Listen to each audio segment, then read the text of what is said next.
Hello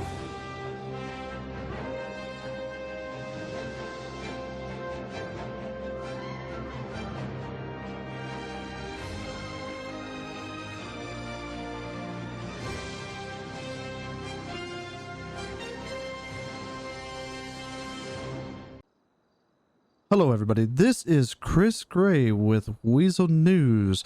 Glad that you are turning into our program today. Gun violence.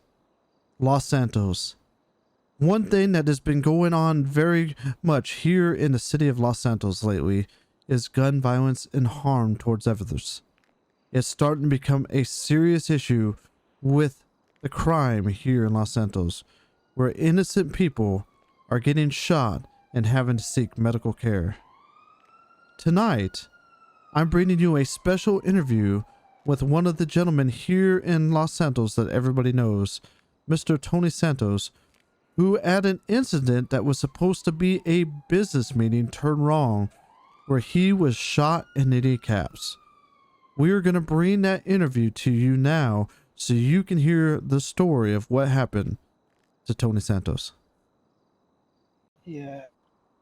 All right, I am sitting here right now with Mr. Tony Santos, who was a victim of a shooting here in Los Santos.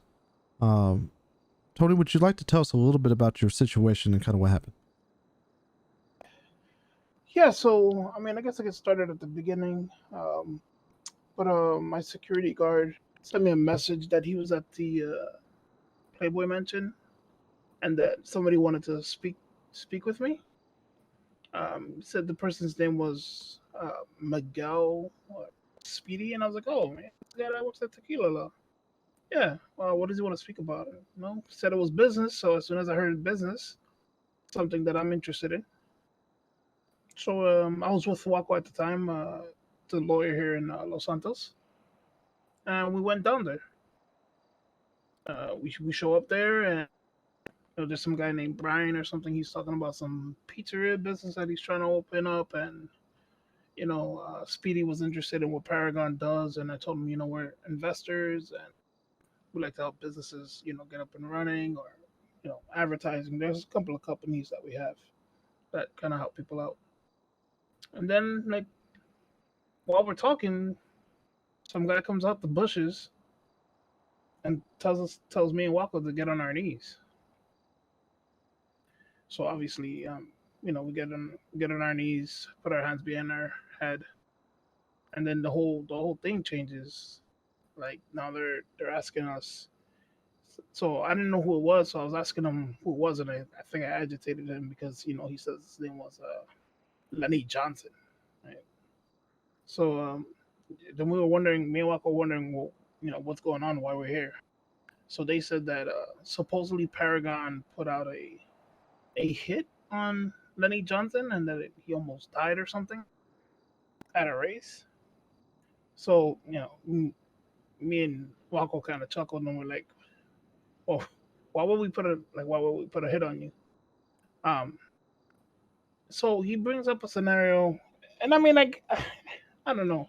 So he brings up a scenario the week before the race. He had an issue with one of Paragon's drivers, and then he started like punching bunch of punching people in the Paragon group. They got into a scuffle. We broke it up, and then we left it there. And basically said that he thought it was over at the race, but it seems like it's not over. That we paid an assassin or something to snipe. I think he said he was sniped to snipe him. And me and Walker are trying to plead their case, telling them that they have no idea what he's talking about. Like we had nothing to do with that. But they're not really buying it. He starts listing off some of his enemies and or some of his friends, you know, trying to act like none of these people would have done this. Um, it had to be you guys, but I still wasn't able to demonstrate any valid proof or anything that showed that we did it. So we were extremely confused. Um, he proceed then him and Speedy proceeded to talk. Then they were talking to us or asked some more questions, some more like kind of examples. That night I happened to be at Pearl's with Harrison was, I was actually eating at Pros, and Harrison was there, and I was like, I wasn't even like around. I was actually, and Harrison, I believe is a trooper, so I thought that was kind of weird. And they said that, yeah, they know that I was at Pros on my phone a lot. I mean, everybody's on their phone a lot, like, right? Like, you gotta be kidding me. That's the basis I of mean, what you have. everybody lives on their phone these days. That's that's what I was saying. Like, I mean, and Waco's a lawyer, right? So Waco's here, and he's like literally laughing at the fact that this is the type of evidence that you're using to. So they made you and your lawyer get on your knees and accuse you as a businessman with your lawyer that you were getting a hired gunman. Yeah, that I hired a gunman to snipe him at a race for a scuffle that happened the week before. Which scuffles are common at all kinds of races, so I mean, I wasn't even involved in the scuffle. yeah, it usually never ends at a hitman though. Like, that seems like a little bit too much to retaliate to, paying somebody to kill somebody for a fist fight. So you said your bodyguard was the one who called you down there. Yeah, so apparently, so when so I was concerned that potentially my bodyguard had something to do with it, and I own a security company, so I would expect that the people that protect me don't put me in harm's way. So I was a little upset at that. But so what he told me was that Speedy took him hostage from Bahama Mamas, and that's how they were able to use his phone to text me to lure me to the location where they wanted me. Did he look like he was a hostage when he was there? He did not look like he was a hostage. He was there. He was standing freely. I'm sure he was cooperating. Like these gentlemen had weapons and stuff like that. But I know that. So, if I continue with the story a little bit, Sure. this is kind of why I kind of believe him, right? After I get shot, right, I fall into the pool, and then there's people shooting at them now, and I don't know where those people are from. Officers are there, but when people started shooting at them, Waco and my security guard took out their weapons, and tried to stop the gentleman from proceeding to shoot me, so on and so forth. So, I mean, if he was trying to set me up and then he started shooting, he ended up getting shot and hurt himself. Also, Waco got shot and hurt himself. I mean, it's a pretty good cover up. I mean, if you're gonna let yourself get shot for setting somebody up, but so I believe he was honestly taken hostage by Speedy and his friends. All right. So your bodyguard was taken hostage. They used his phone to text you about some type of business arrangement. And because Correct. you are somebody who is a investor who invests in business and stuff, you decided, oh, this might be a good venture for me. Decide to go ahead and show up at the disclosed location, where a business conversation turned into more of a hostage and then shooting situation because of some beef that was at a racetrack. Yeah, basically. And I mean, like, as I tell the story to people are like, you can't really trust Speedy, but I don't judge a book by its cover. Like I'm currently working on trying to help some of the Lost members open up a bar in Mirror Park Tavern. I'm always just about the business. That's what I'm here for. I'm not here for who's a good person, who's a bad person. That I'm not one person to judge. That's not my responsibility, right? So that I just went there with open faith, thinking that it was going to be a business proposition, see if it was something that I wanted to be a part of, and unfortunately, this happened. That is definitely unfortunate. Were they taken in because of the shooting? The cops showed up, and it seemed like they were able to escape. To the cops because they seemed like they were there immediately when it happened. Like as soon as the shots started fired, like it seemed like they were there, but they were unable to apprehend the suspects. But then I did give my statement, said that I wanted to press full charges, and I was able, they weren't wearing masks or anything. I was able to identify the two individuals. The other one I can't remember his name. I think he said his name was Brian, but the other two gave me their full names, so I would be willing to work with the authorities. So as a businessman who does a lot of investing in other businesses and stuff and everything, Does that kind of scare you to the fact of the rising gun violence here in Los Santos? Oh yeah, absolutely. I mean, if people are getting shot over fist fights, I mean, what is the city coming to? It's almost scary to be able to think that anything you do could potentially end your life. I mean, I was only shot in the kneecaps, thank God, and I can still survive and tell the story. But yesterday could have been my last day in Los Santos. Definitely, definitely, definitely. I know us here at Weezer are glad that you're recovering fine. So, Thank what you. would be the message that you would give our viewers, when they're dealing with handlings here in Los Santos, especially about, safety and dealing with others?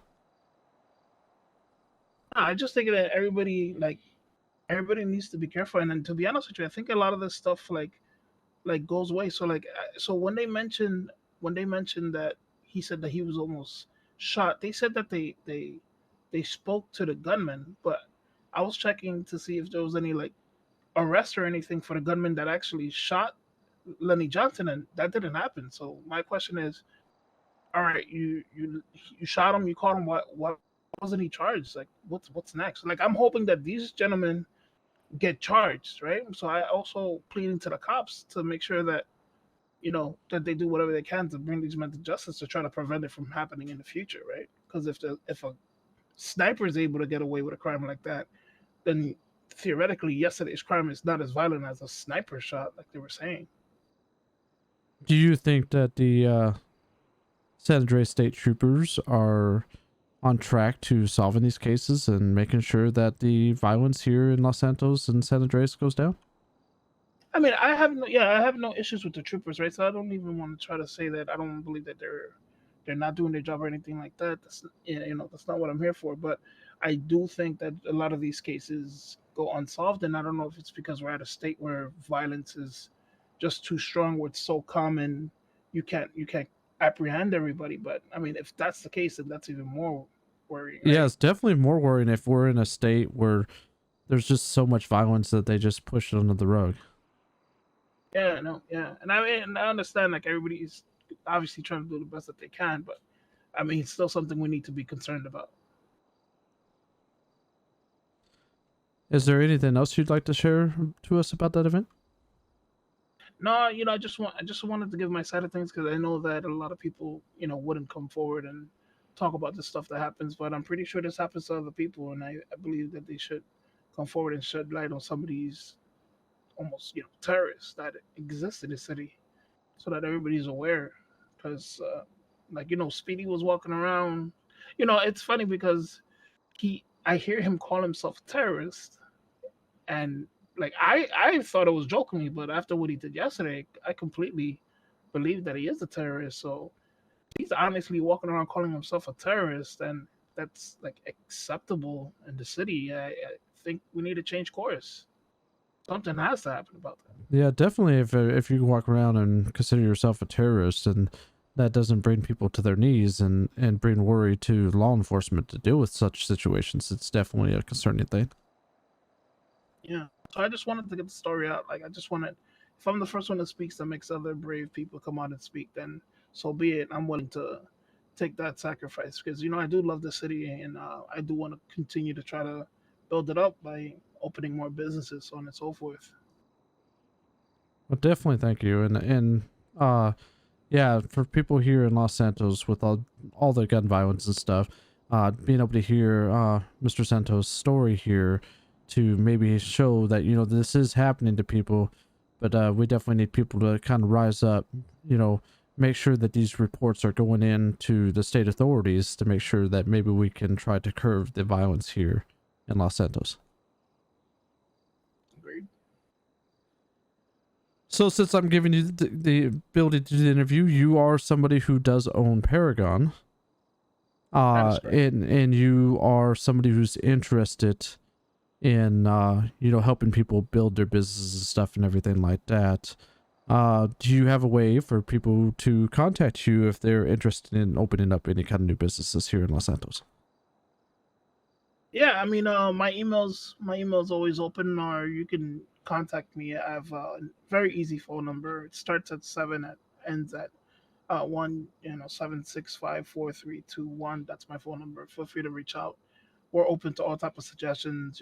Waco can always get a hold of me, and Waco's always around. He's a lawyer. Everybody knows him. So, and it doesn't matter the type of business. You know what I mean? The more creative, the more exciting it is for us. We just want to try to get as many businesses open as possible. All right. Well, then again, thank you, Tony Santos, for coming on the air here and talking about your deal and stuff, and maybe giving awareness of, to the general public about instances like this that are happening here in the city, that maybe they should make sure they stay safe. But my pleasure. My pleasure. Thank you for allowing me to speak. All right. Thank you again.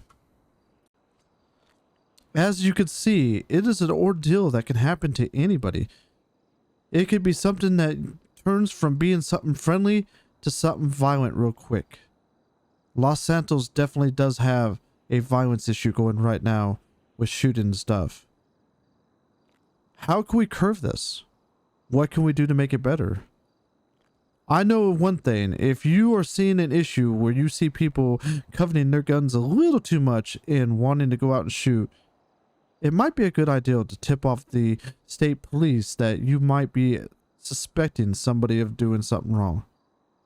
If they're not, at least it has some eyes on them to see that everything's doing right. We definitely don't need violence spreading across our great city.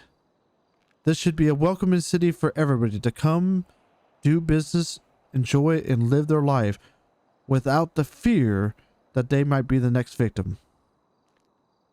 Please, everybody, make sure you're safe as you walk them streets.